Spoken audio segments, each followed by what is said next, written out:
بسم الله الرحمن الرحيم صلاة والسلام على أشرف المرسلين السلام عليكم متخلكم مأتولات مائقان الدونات بسم الله تنارسة مرحبا welcome bonjour tout le monde bienvenue sur Sahara Sahel Info.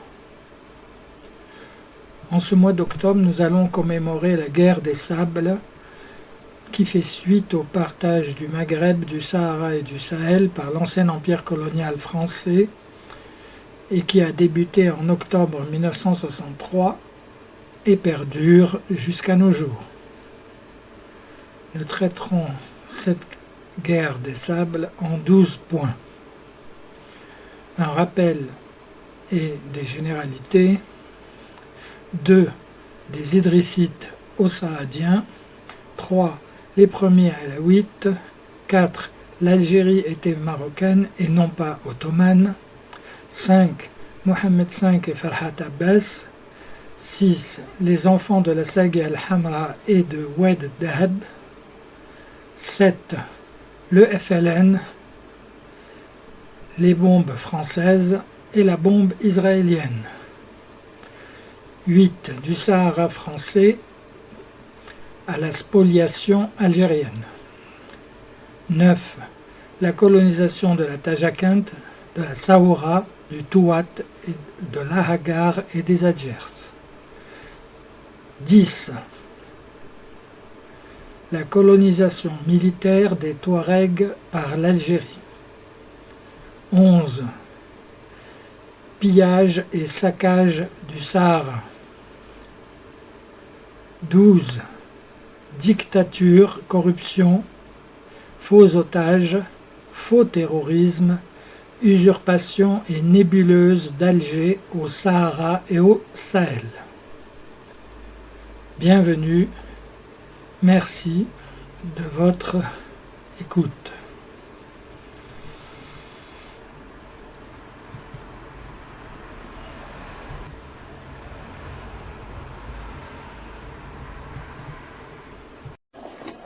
Je dis donc bonsoir Chikib.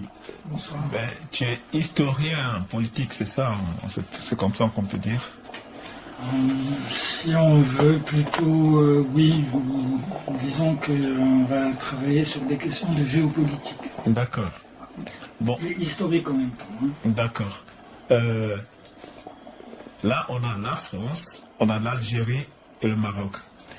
Est-ce que tu peux nous parler de la guerre du sable? Alors, la guerre des sables, elle intervient à peu près, disons, une année après l'indépendance de l'Algérie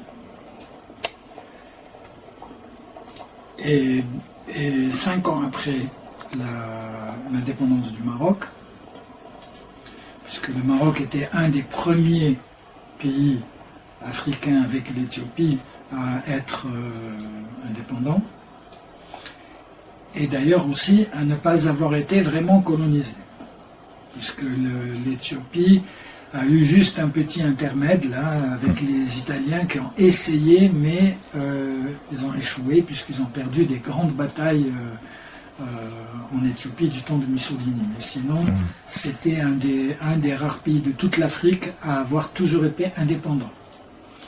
Le Maroc également, c'est un royaume millénaire. L'actuelle dynastie qui est toujours au pouvoir au Maroc et existe depuis plus de 4 siècles. Donc, ce sont deux pays, l'Éthiopie et le Maroc, qui ont des particularités qui les distinguent des autres pays qui ont été colonisés. Puisque le Maroc n'a pas vraiment été colonisé, même si du point de vue des conséquences, ça revient au même. Et même sur certains points, c'est pire que si le Maroc avait été vraiment colonisé comme les autres pays, vu que malgré que n'était qu'un protectorat, le Maroc a changé complètement de visage puisqu'il a été amputé de plus de la moitié de son territoire. C'est-à-dire que le Maroc, avant le protectorat et avant la colonisation, était 2 fois plus grand que le Maroc d'aujourd'hui. y compris le Sahara occidental et tout le reste du Maroc, 2 à 3 fois plus même, puisque pratiquement tout le Sahara algérien était marocain, une partie du Sahara libyen, c'est la région qu'on appelle la région du Fezzan, et bien sûr une partie aussi du Tibesti au Tchad, et le nord du Niger, du Mali, et toute la Mauritanie. D'accord. Tout ça, c'était l'ancien empire chérifien, on appelait ça, qui était lui-même précédé, depuis plus de 1000 ans, par 6 autres dynasties que celles des Alaouites, qui se sont succédées. Ce qui fait que ce n'est pas une histoire comme ça factice, ou c'est une histoire qui est plus que millénaire, et qui est donc ancrée dans les populations et qui implique une certaine culture, un partage de la même histoire, etc., etc.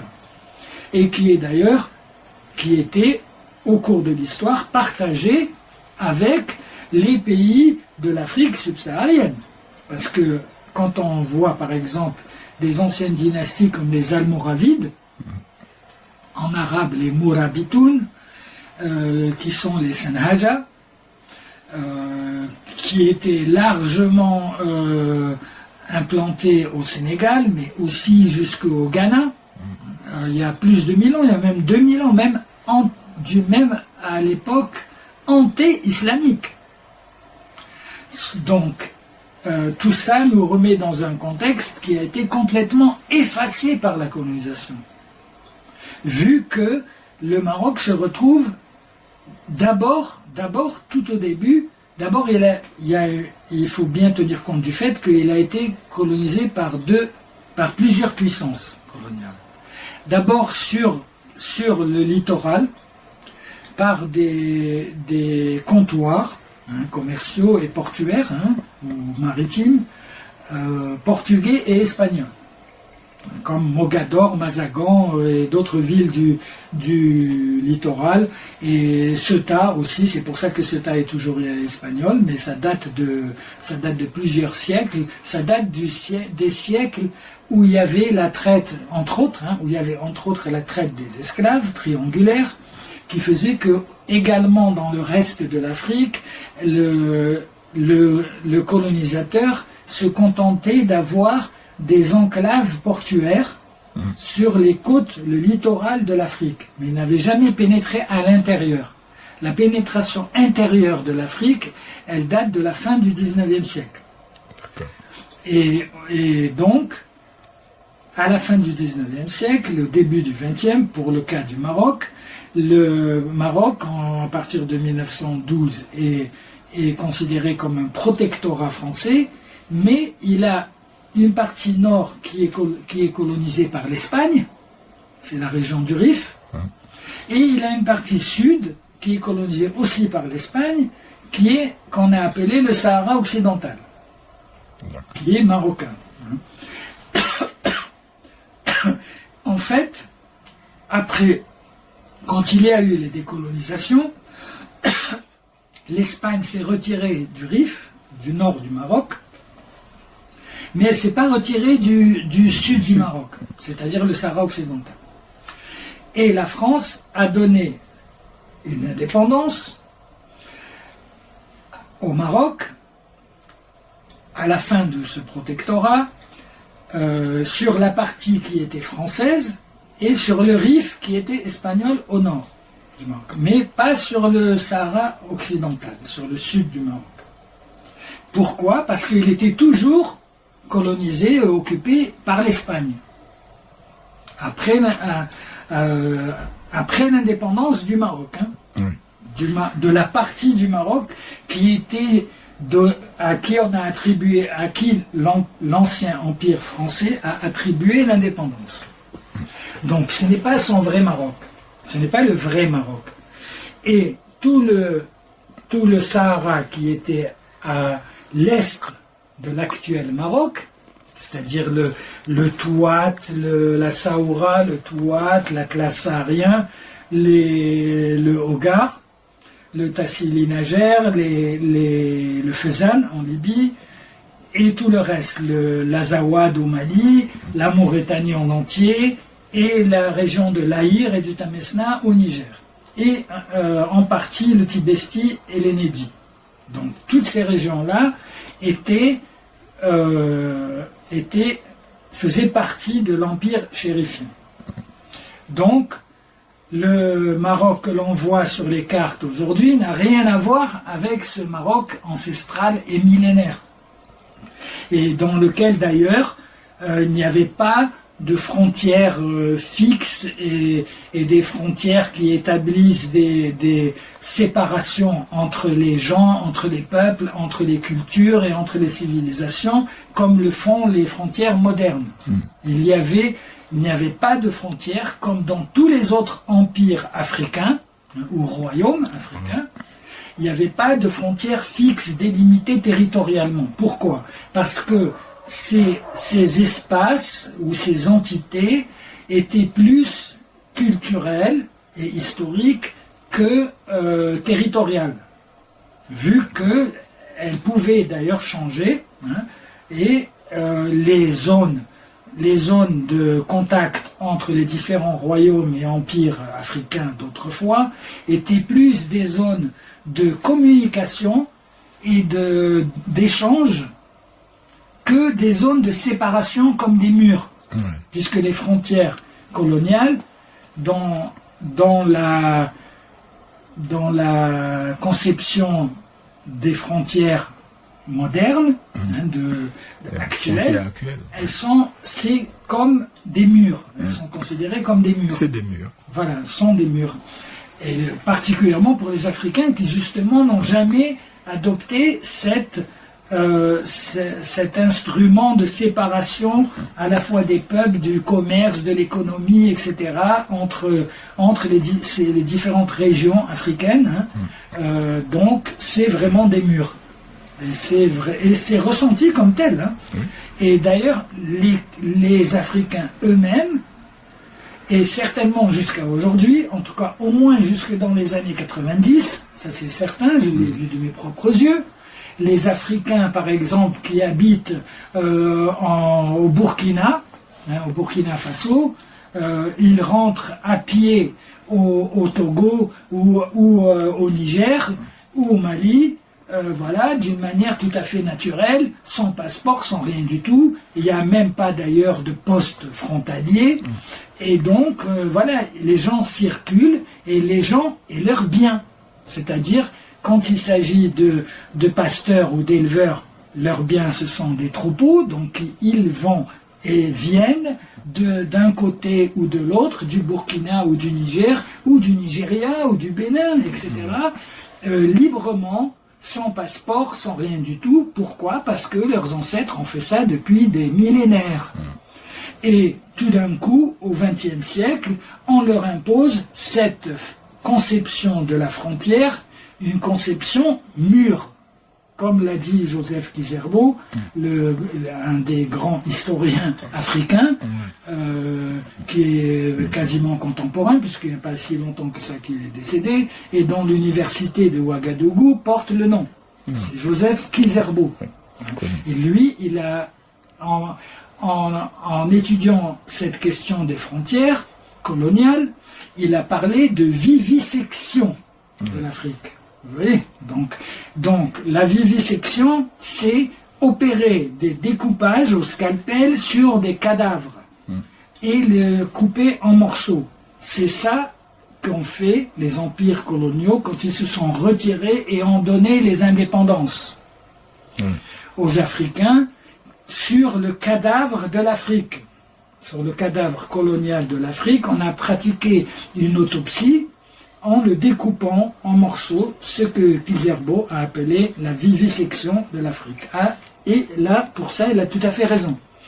Et lui-même aussi considéré avec d'autres chercheurs. Hein, il y a d'autres chercheurs qui ont fait des colloques et tout ça sur ce sujet. Hein, dans les années 80, 90, 70 aussi.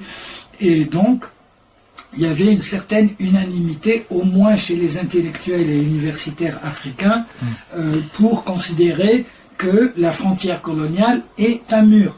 C'est une façon de de construire un mur entre Africains. La même chose, qu'il s'agisse de l'Afrique du Sud, ou qu'il s'agisse de l'Afrique de l'Est, ou de l'Afrique de l'Ouest, ou de l'Afrique du Nord, c'est la même chose. Les frontières jouent le rôle de mur. Donc, que s'est-il passé en 1962 au nord de l'Afrique? Il y a eu l'indépendance de l'Algérie. Or, la France n'a pas vraiment donné une indépendance totale à l'Algérie, contrairement à ce que les Algériens ou le régime algérien prétend, puisque dans les accords secrets d'Évian, le volet secret des accords d'Évian, en 1962, qui a été signé le 18 mars 1962 et qui a institué le cessez-le-feu, qui a conduit à l'indépendance de l'Algérie,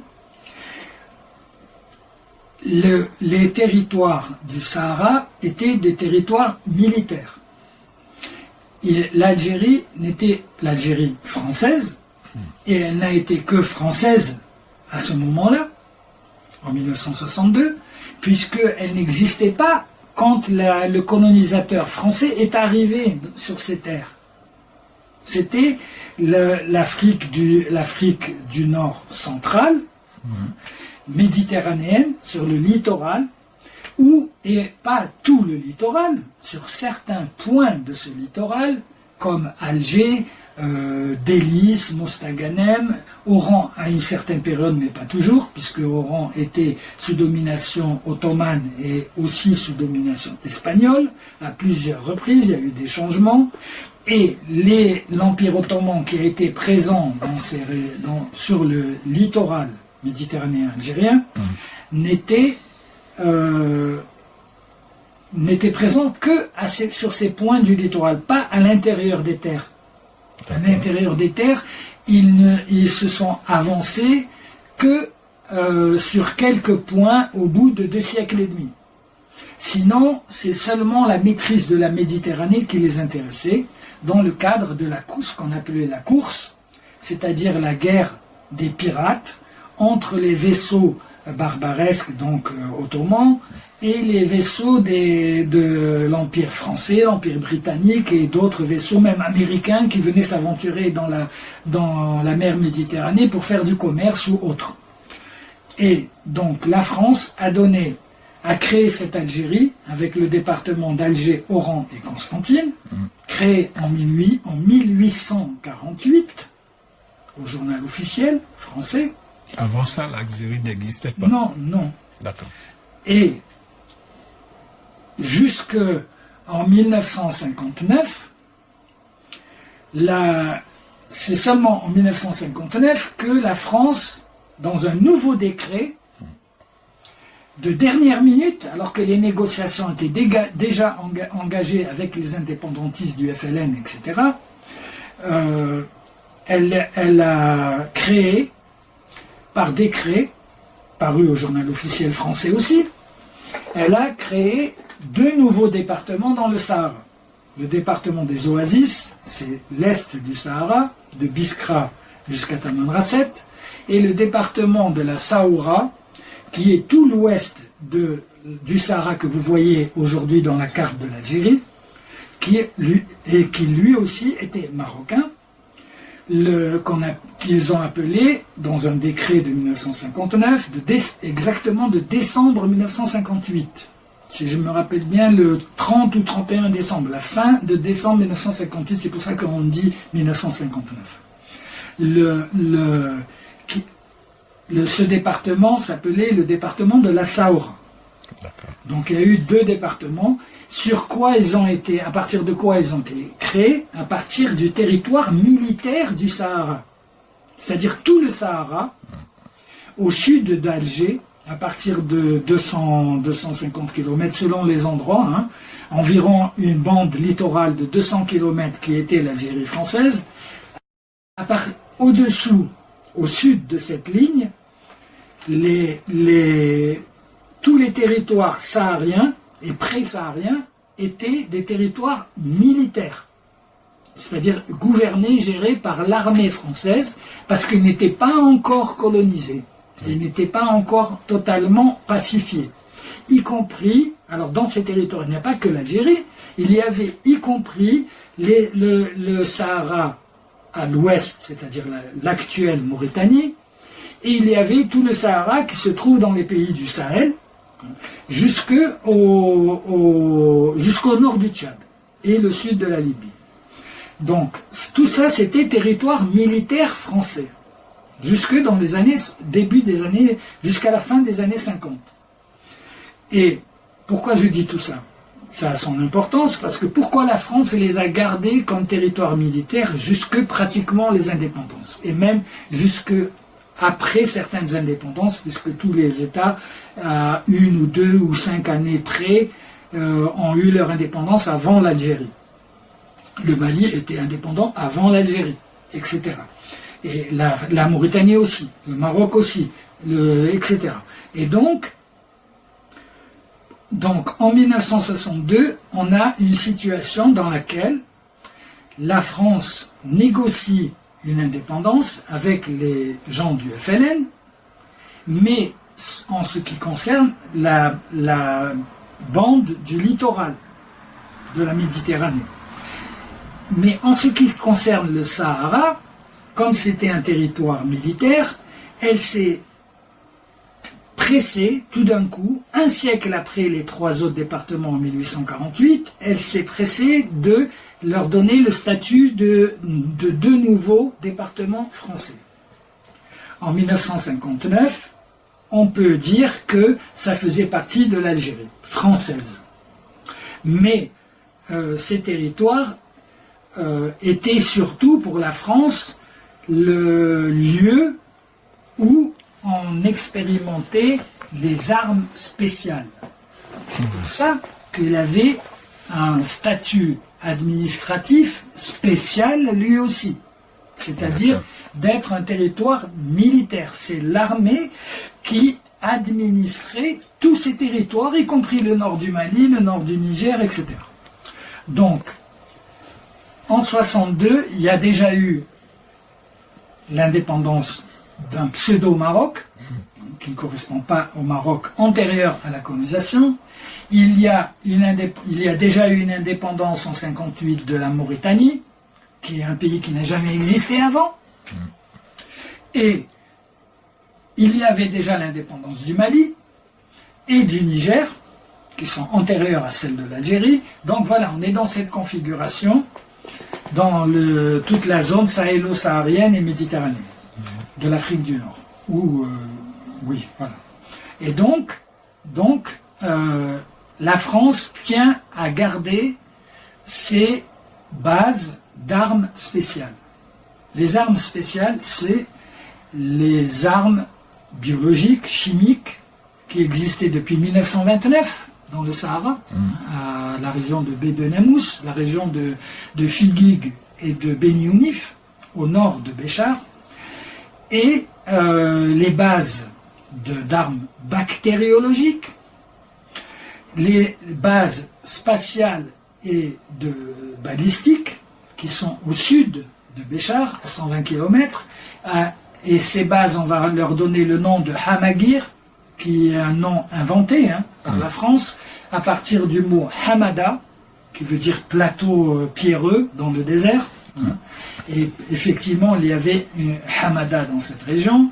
Et Gouir, c'est le diminutif de la Gouirette, qui est un endroit où il y avait des gorges. Donc, ils ont concaténé le mot de Hama, de Hamada, et Gouir, de la Gouirette. C'est devenu la base de Hamagir. Mais en fait, c'est plusieurs bases dans lesquelles il y avait des expérimentations spatiales, donc des fusées, et du balistique, les missiles et les drones. Donc, il y a ça, c'est à l'ouest, donc dans ce qui est devenu ce nouveau département de la Sahara. Et d'ailleurs, les bases sont conservées pour la France dans les accords d'Évian, pour 15 ans, renouvelables 15 ans.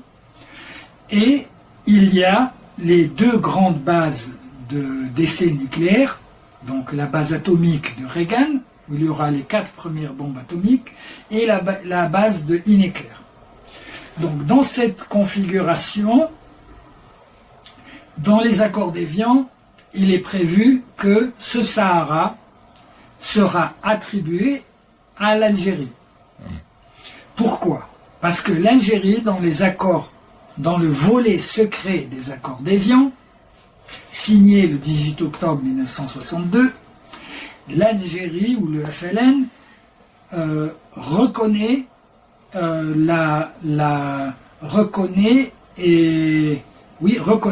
la souveraineté française sur les bases d'armes spéciales dans le Sahara. Ce qui fait que la conséquence, c'est que la France pourra ainsi devenir une puissance nucléaire, atomique, et devenir une puissance spatiale. D'abord une puissance atomique, la 5e, et puissance spatiale, la 3e au monde. Donc, vient l'indépendance en 62, mais comme le FLN, avec en titre son président, premier président du GPRA, gouvernement gouvernement provisoire de la République algérienne, qui est déjà créé avant l'indépendance, dirigé par son président, M. Farhat Abbas. Donc, lui, il signe, avant l'indépendance, un accord écrit et officiel avec le roi du Maroc, dans lequel il est expressément précisé que les frontières coloniales ne seront pas reconnues par les deux États lorsque l'Algérie deviendra indépendante, et que pour la question du tracé des frontières entre l'Algérie et le Maroc, elles seront établies entre les deux pays frères, le Maroc et l'Algérie. Or, que s'est-il passé? Il se passe que l'Algérie devient indépendante, il y a eu entre-temps un deuxième GPRA, puis un premier gouvernement indépendant de l'Algérie à partir de juillet 1962, et au mois de septembre, il y a un coup d'État de l'armée des frontières, c'est-à-dire l'armée du FLN, mais qui se trouvait en Tunisie et au Maroc. Ils envahissent l'Algérie et prennent le pouvoir à Alger. Qui C'est le colonel Boumedienne, dans les valises duquel la France met Ahmed Ben Bella, qui est imposé comme premier président de la République algérienne. D'accord. Et Boumedienne, le colonel Boumedienne, de son vrai nom Mohamed Bouharouba, va être nommé vice-président de la République et ministre de la Défense. Tout ça après un coup d'État militaire qui a lieu le 20 et 21 septembre 1962. Après une guerre fraternelle entre l'armée des frontières algériennes et l'armée de libération nationale avec les survivants de l'armée de libération nationale qui a fait la guerre contre l'occupant français. On appelle ça la guerre d'Algérie. Oui, mais il y a un truc que je ne comprends pas, parce que l'Algérie n'existait pas avant que la France arrive. Oui. Alors, de quelle libération on parle alors? C'est une libération En fait, ce n'est pas une vraie libération nationale, une lutte de libération nationale comme on a voulu le faire croire jusqu'à aujourd'hui, et même aux gens de l'époque, puisque on a mis FLN, Front de Libération Nationale. Mais la nation n'existait pas à ce moment-là. C'est pour ça que je pose la question. Et en plus que, entre parenthèses, il n'y avait pas du tout de front, puisque à part que c'est vrai qu'il y a des partis politiques algériens, c'est-à-dire de l'Algérie française, des partis politiques autochtones, qui représentaient des populations indigènes, si on peut dire, algériennes, pendant la colonisation. Donc il y avait par exemple le MTLD, Mouvement pour le triomphe des libertés démocratiques. Il y avait plusieurs partis politiques, dont par exemple l'UDMA, l'Union démocratique des musulmans algériens, d'Algérie. Donc ces partis se sont agrégés et ont formé le Front de Libération Nationale. Mais dès que le Front a été créé, tous les partis politiques algériens ont été dissous, c'est-à-dire en un seul. Donc c'est devenu un parti, pas un front. Donc jusqu'à aujourd'hui, en 2025, ce front existe toujours avec le nom de front, alors qu'il n'est pas un front. Un front, on comprend ce que c'est. Un front, c'est comme une union. Ils auraient pu dire au lieu de Front de Libération Nationale, Union de Libération Nationale. Ça aurait donné l'ULN au lieu du FLN. Et donc, ces gens-là terminent la guerre d'Algérie, signent les accords d'Évian. Les accords d'Évian donnent le droit à la France de garder ses bases atomiques, nucléaires, balistiques, spatiales, chimiques, etc. et la base navale de Mers el-Kébir pour 15 ans. En fait, comme il y avait la question des frontières sahariennes qui n'étaient pas résolues, si elles ont été résolues, et encore, même pas par la France, puisque les livres de géographie de cette époque, des années 60 et après l'indépendance de l'Algérie, jusqu'en 65, 67, comme ça, les livres de géographie, même pour les élèves de lycée, par exemple, c'était les collections de livres scolaires Bordas, par exemple, eh bien, les cartes de l'Algérie n'avaient pas de frontières à partir des environs de Figuig et Insefra, c'est-à-dire à environ 300 km de la mer Méditerranée, mais à partir de là, jusqu'à presque 1500 km au sud, il n'y avait pas de frontière jusqu'à Tindouf et la Mauritanie. Vous voyez, la frontière n'était pas tracée dans ces livres scolaires pour apprendre la géographie aux jeunes générations. Donc, cette question des frontières algéro-marocaines aurait dû être réglée par le nouveau gouvernement algérien et le gouvernement marocain. Seulement, ce territoire où on devait tracer ces frontières, se trouvent les bases spatiales et chimiques et atomiques. Donc, ce n'est pas possible pour la France d'accepter qu'on mette une partie de ces bases au Maroc et une partie éventuellement, c'est une hypothèse, qui serait restée en Algérie ou dans un autre pays, puisque la France a essayé de garder le Sahara quand même, avec l'OCRS, l'Organisation commune des régions sahariennes, OCRS, qui allait jusqu'au Tchad, ce qui confirme d'ailleurs les questions historiques de ces régions-là. Et en 1963, alors certains disent que c'est les Algériens qui ont provoqué les Marocains, d'autres disent que c'est le Maroc qui a provoqué l'Algérie. Mais toujours est-il que ça a démarré à partir d'incidents, d'accrochages entre l'armée marocaine et l'armée algérienne, dans la région de Béchar. Et après, c'est descendu jusqu'à la région de Tindouf. En fait, au début, c'est l'armée marocaine qui a le dessus, parce que le Maroc est déjà indépendant depuis 5 ans, et l'Algérie vient juste d'être indépendante, elle n'a pas vraiment une armée, à part cette armée des frontières qui vient de faire un coup d'État.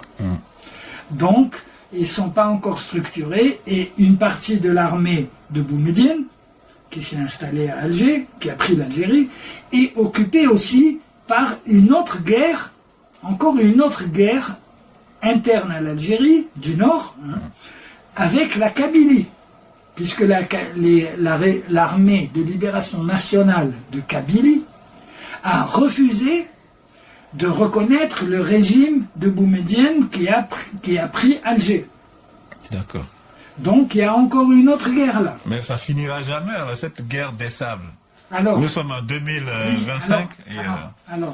Là, on a tracé un peu toute la configuration qui existait au moment du début de cette guerre des sables, en octobre 1963. Oui.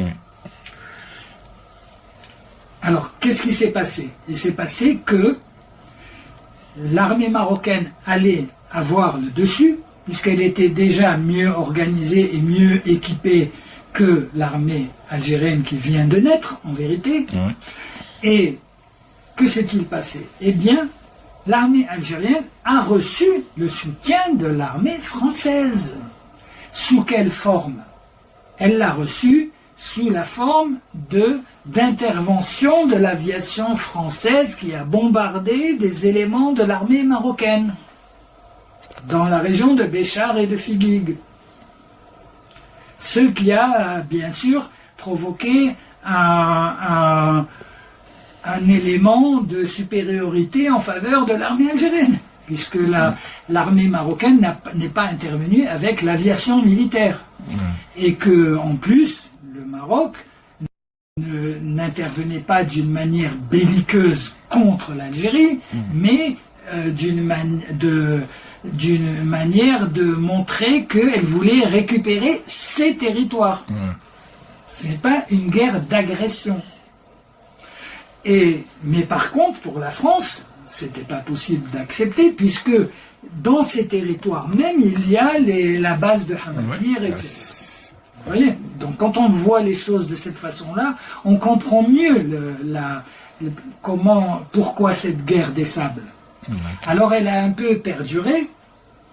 On dit que les combats auraient cessé au mois de novembre, donc un mois après, et il y a eu effectivement en février 1964 à l'OUA la signature d'un cessez-le-feu entre les belligérants marocains et algériens. Mais en fait, il y a plusieurs historiens qui considèrent que cette guerre des sables s'est prolongée. Et en fait, c'est une guerre larvée qui est peut-être même prolongée jusqu'à aujourd'hui en 2025. Les premiers auteurs ou historiens qui ont analysé cette question-là pensaient que cette guerre des sables a perduré jusqu'en 1975. En fait, qu'est-ce que ça veut dire?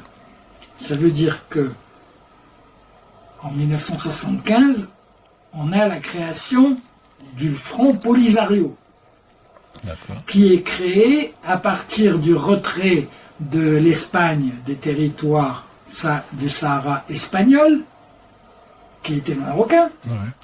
Et à partir de ce moment-là, c'est l'Algérie qui va soutenir, financer, équiper ce Front Polisario jusqu'à aujourd'hui. À tel point que Tindouf est devenu pratiquement une région sahraoui. Mais c'est un contresens de les traités de Sahraoui, les gens du Front Polisario. Pourquoi? Parce que Polisario, ça veut dire le front de Sagia el-Hamra, Zario, Sagia, Hamra, Rio de Oro, qui sont les deux départements, si on veut, du nord et du sud du Sahara espagnol. Nom de deux régions. Donc, leur donner le nom de Sahraoui, ce n'est pas normal, puisque Sahraoui, ça veut dire saharien. Et le Sahara, il existe de la mer Rouge à l'océan Atlantique.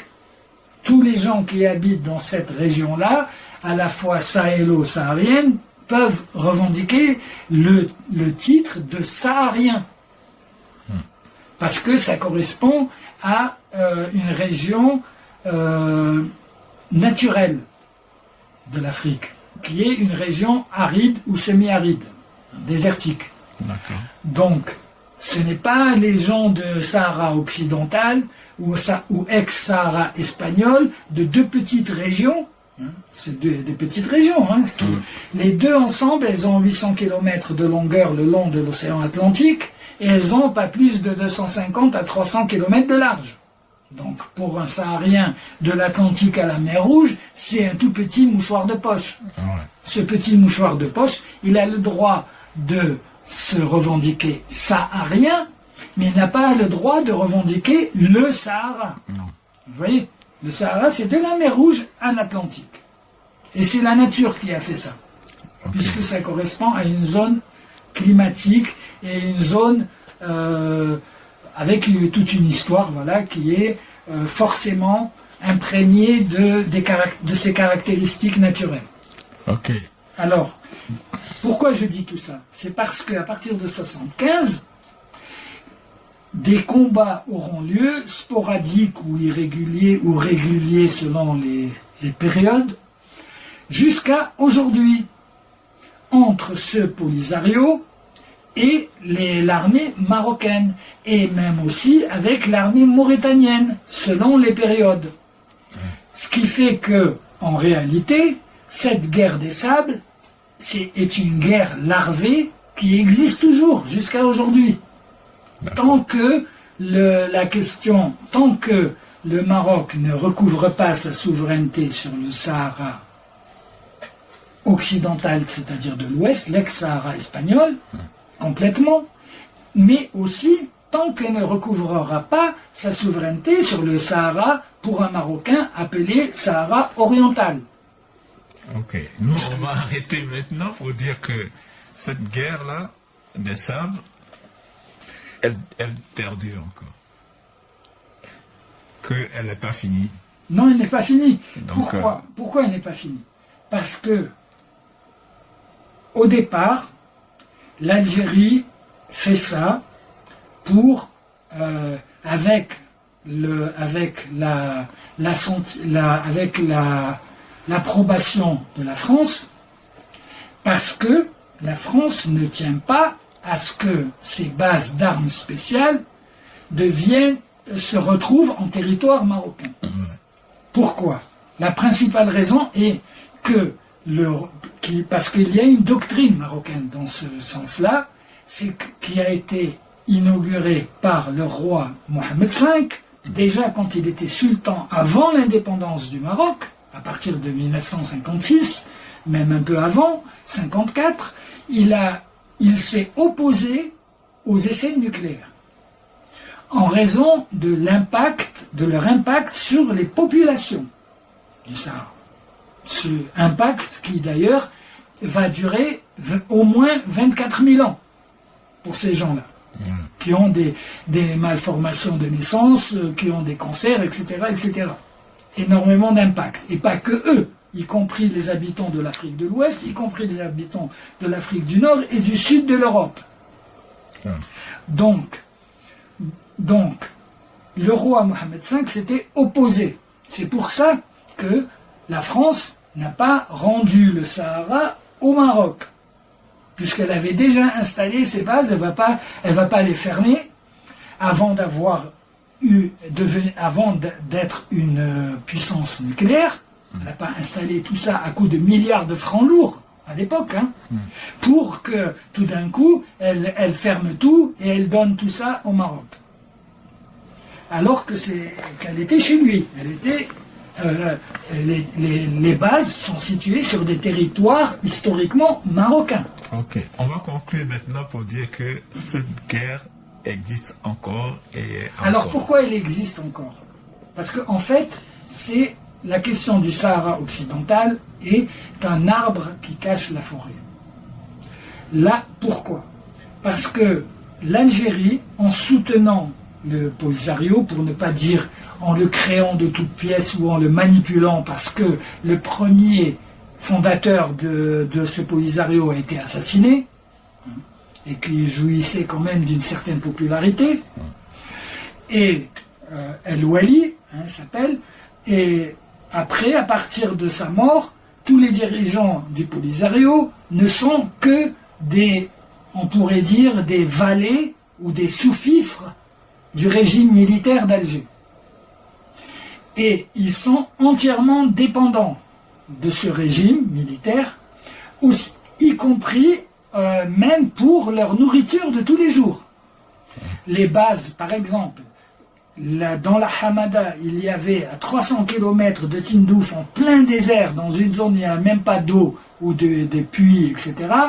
Une des plus grandes bases des Sahraouis, ce qu'on appelait les Sahraouis du Polisario, qui était alimentée par camions-citernes de l'armée algérienne, en eau, en plein désert.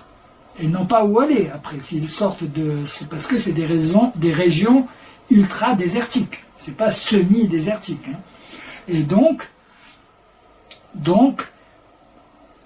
l'Algérie, pour ne pas être un jour obligée de rendre le Sahara au Maroc, mais le Sahara qui se trouve dans l'Algérie, que De Gaulle leur a donné pour ses intérêts, concernant les armes spéciales, et aussi pour des intérêts économiques, puisque dans les accords d'Évian, il est bien stipulé que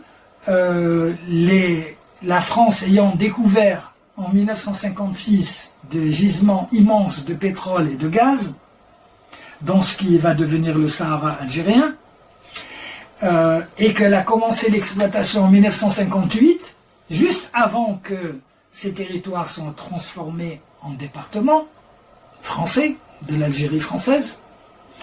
Donc, dans les accords d'Évian, il est bien stipulé que la France et l'Algérie partageront les revenus de ce pétrole, c'est-à-dire des hydrocarbures algériens. Jusqu'à aujourd'hui, en 2025, on l'a su, le grand public aura pu comprendre ça, quand il y a eu la crise du Covid, et qu'il y a eu la crise de l'Ukraine, et que la Russie n'alimentait plus en gaz les pays européens, ou en tout cas en quantité largement insuffisante. Donc, à partir de ce moment-là, les Européens ont cherché de nouvelles sources d'approvisionnement en hydrocarbures, dont, par exemple, l'Italie. Comment s'appelle déjà Mélanie, comment s'appelle déjà Angela Mélanie, non. On est parti trop loin. Non, mais ce que je veux dire, la première ministre italienne. Ouais, j'oublie son nom, moi.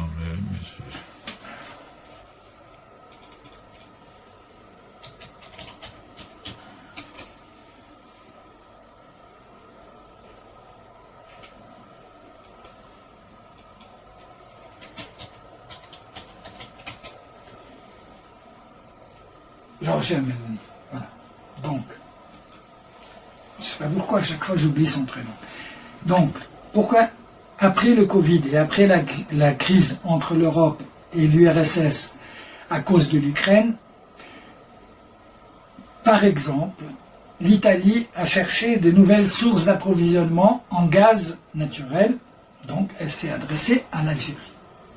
3 fois, Giorgia Meloni, première ministre italienne, chef du gouvernement, s'est déplacée en Algérie. Elle s'est déplacée à Alger pour négocier ces nouveaux approvisionnements. Donc, à son retour, au bout de 3 voyages à Alger, qu'est-ce qu'elle a déclaré à des journalistes qui l'ont interviewée? Et ça, vous pouvez le trouver dans les médias mainstream qui ont tous répercuté la nouvelle. Et qu'est-ce qu'elle a déclaré? Elle a déclaré que chaque fois qu'elle a voulu négocier un contrat concernant le gaz ou le pétrole algérien, le régime d'Alger lui demandait de faire valider le contrat avec Paris, par Paris. Qu'est-ce que ça veut dire? Ça veut dire que l'Algérie dépend toujours, et donc elle n'est pas indépendante si elle dépend, toujours d'un accord, d'une validation française à ces contrats dans le domaine des hydrocarbures. Ce qui est d'ailleurs tout à fait normal, puisque c'est dans les accords d'Évian qu'ils lui ont accordé l'indépendance à cette condition, qui n'est pas la seule, hein, il y a d'autres conditions. Donc, quand on sait tout ça, on comprend beaucoup de choses et on relativise aussi beaucoup de choses. On comprend que les indépendances ne sont pas vraiment des indépendances et que quand elles sont des indépendances, elles sont manipulées ou en tout cas à géométrie variable. Et il y a aussi... Alors pourquoi je disais que la guerre des sables larvée prolongée jusqu'en 2025 est un arbre qui cache la forêt? Parce que l'Algérie ne vit depuis au moins un demi-siècle, ne vit que grâce à la rente pétrolière. S'il n'y avait pas de pétrole et de gaz en Algérie, l'Algérie serait en faillite depuis au moins 50 ans. Et qu'ils n'auraient même pas de quoi nourrir même leur élite. Même les privilégiés du régime n'auraient pas de quoi se nourrir. Donc, puisque 95% du budget algérien et des exportations algériennes concernent le pétrole et les hydrocarbures. C'est-à-dire le pétrole et ses dérivés, le gaz naturel, l'hélium, voilà, et puis tout ce qui est traité, hein, le gaz naturel liquéfié, etc. Donc, et aujourd'hui vient s'ajouter l'or aussi, hein, les richesses aurifères. Mais ça, c'est encore une autre question et qui est plutôt dirigée vers les Émirats arabes unis que vers la France. Mais on ne sait pas ce qu'il y a derrière, y compris d'autres richesses comme l'uranium. Tout ça, c'est opaque, parce que le régime algérien est une dictature, donc tout se fait dans l'opacité. L'arbre qui cache la forêt, c'est l'arbre qui permet de cacher, en soutenant une revendication d'un Sahara occidental à l'ouest de l'Algérie, au sud du Maroc, en soutenant une revendication d'indépendance ou d'autonomie de cette région, qui ne serait pas marocaine,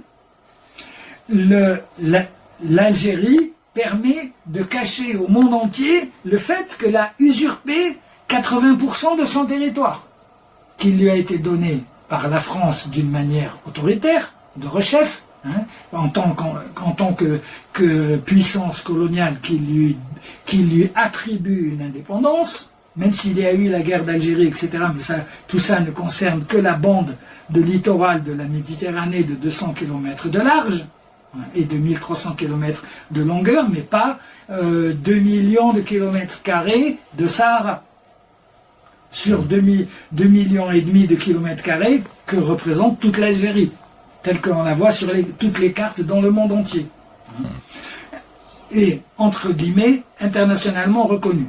Donc la revendication sur le de fixer l'attention et tout le régime marocain, du royaume marocain, sur un abcès, c'est-à-dire sur la question du Sahara occidental que le royaume du Maroc veut recouvrir sa souveraineté sur le Sahara occidental depuis plus de 50 ans. Comme ça, la question de recouvrir le Sahara oriental est passée complètement sous silence. Personne n'en parle. Et l'Algérie s'en sort bien, puisque en même temps, on va dire, ah oui, l'Algérie soutient les indépendances en Afrique.